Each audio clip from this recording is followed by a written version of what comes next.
Kumusta naman yung relasyon ng 'di ba, siyempre kayong mga malalaking mga korporasyon, you essentially like talk to each other once in a while, hindi ba?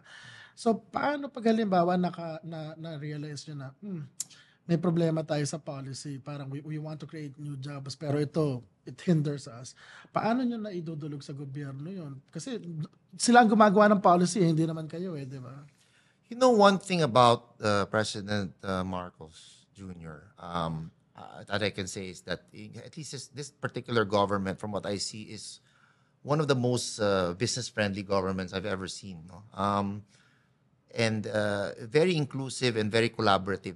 A case in point, yung itong Private Sector Advisory Council na finorm nila at the beginning of the administration. I think that concept is really a stroke of genius. No, you basically put together 30 of the country's top business leaders.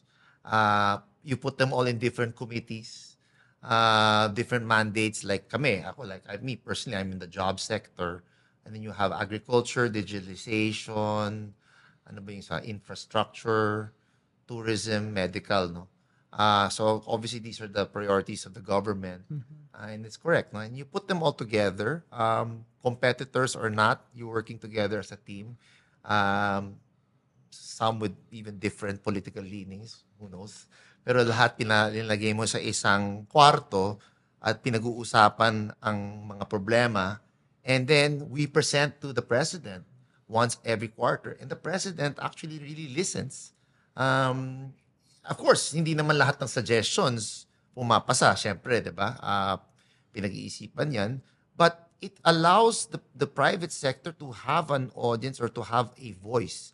And again, this is something that I have not seen before. And I think that this collaborative environment is very conducive, and it really creates a very positive atmosphere for business.